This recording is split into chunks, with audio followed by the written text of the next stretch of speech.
Assalamualaikum warahmatullahi wabarakatuh. Alhamdulillah pada hari ini kita ada di event training eco farming bersama Direktur PT Bio. Kita dengarkan penjelasan beliau mengenai eco farming ini. Silakan Pak Win Heri. Baik, terima kasih. Assalamualaikum warahmatullahi Wabarakatuh. Pupuk eco farming ini dibuat atau merek muncul sekitar tahun 2011 tahun lalu dengan tujuan dan harapan sangat besar, ingin membuktikan petani itu bisa sejahtera. Sejahtera itu tidak perlu petani harus dengan bermahal-mahal. Kita buktikan bahwa dengan murah itu bisa. Kenapa bisa jadi lebih murah dalam biaya produksi, terutama dalam biaya produksi? Karena dengan menggunakan pupuk eco farming, insya Allah penggunaan pupuk kimia lainnya itu cukup 25% yang dipakai. 25% dari biasanya. Kalau di lokasi tanah yang sama seperti padi, 20% di awal masa tanam pertama, masuk masa tanam kedua, turunkan lagi dosisnya 5%. Masuk masa tanam ketiga, turunkan lagi 5%.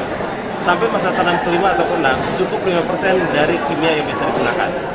Kenapa kita selalu mengajarkan kimia itu tetap dipakai? Karena yang mampu mengurangi unsur makro hanya kimia, organik tidak bisa. Tetapi dosisnya berapa banyak dulu dipakai. Gitu kira-kira. Luar biasa, terima kasih. Kemudian mengenai ini Pak, kita kan mayoritas padi Pak ya, produksi di padi. Ada beberapa hal yang banyak ditanyakan oleh member. Sekilas saja. Di antaranya satu pertanyaan dari member itu mengenai data yang di brosur. Kan itu ada min 5 ada 1, kemudian hari berikutnya ada sekian. 1 liter itu patokan dari mana Pak? Patokan dari biang atau setelah biang itu dicampurkan dengan beberapa liter air. Nah, dan sekilas mengenai cara tanam padi. SOP buat padi. SOP buat padi 5 hari sebelum tanam itu pakai 6 cup. Kalau yang lain 4 ya. Kita pakai untuk padi ini 6. Boleh kurang juga boleh saja. Itu tergantung kebutuhan. Fungsinya apa 6 cup ini? Jadi 6 cup boleh campur ke 1 liter air. Dari 1 liter biang ini boleh campur lagi ke air biasa, misalkan petani dalam 1 hand sprayer menggunakan 10 hand sprayer, misalkan ilustrasi saja. Dari 1 Pak, dari 1 biang. Dari 1 hektar. Cubnya itu berapa cub? 6 atau 1? Cukup sebetulnya yang dilakukan sini adalah dosis. Dosis, oke. Jadi 6 cup ke 1 liter dengan 1 cup ke 1 liter. Dosisnya pekat yang mana? Yang 6 cup. Oke. Nah, itu yang harus dipahami. Jadi 6 cup masukkan, boleh ke 1 liter, boleh ke 2 liter air. Umpama 1 liter Pak.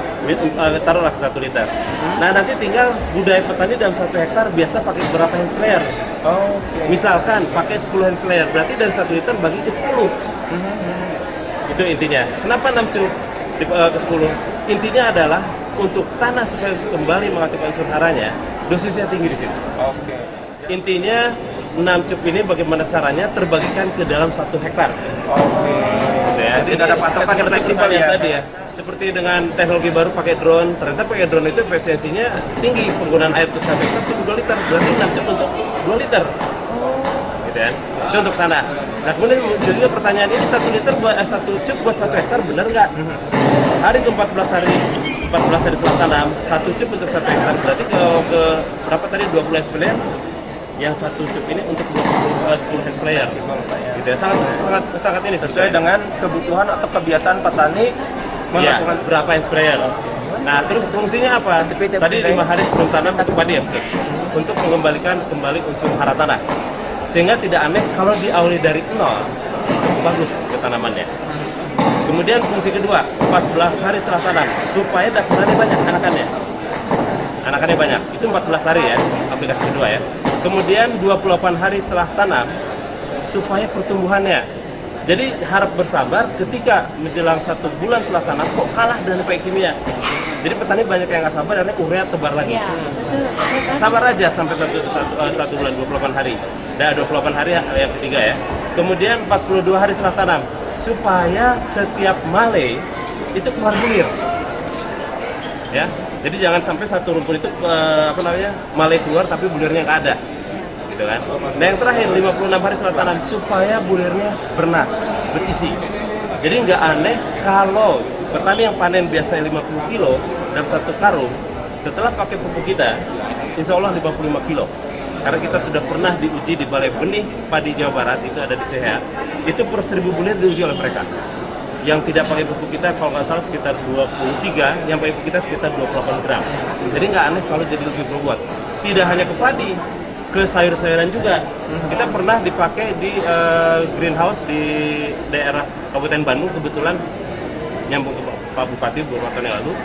Itu sayuran pacoy yang biasa 1 kilo itu 6 atau 7 pohon, itu 4 pohon udah 1 kilo, jadi berbobot ya. Nah terus ada manfaatnya lagi apa? Hasil panennya kualitasnya baik. Tomat yang cepat busuk jadi tidak cepat busuk. Cabai yang 4 hari 5 hari setelah dipanen dia udah layu, insya Allah kesegarannya bisa patah lidi sampai beberapa minggu. Itu udah kita uji, udah kita analisa. Nah untuk beras sendiri kualitasnya akan naik. Ibu-ibu biasa kalau masak pagi sore sudah basi. Nanti bisa dibuktikan. Insya Allah begitu pagi dimasak, besok sore pun tidak basi. Kita pernah diuji di konsultan di Cirebon. Jadi mereka pakai dalam 1 hektar hanya 60 kilo urea. Jadi lebih dikit ureanya, drastis diturunkan. Saya sampai dikasih oleh-oleh 5 kilo beras yang memang kualitas. Jadi kimia itu tetap diperlukan ya? Diperlukan hanya dosisnya. Mungkin Pak Harto zaman dulu merubah budaya petani dari organik ke organik, tujuannya untuk meningkatkan produksi dengan dosis yang tepat. Tapi mungkin petani, wah tambah urea ini tambah lagi, jadi berubah. Akhirnya tanah imun ya? Iya, tanah keras.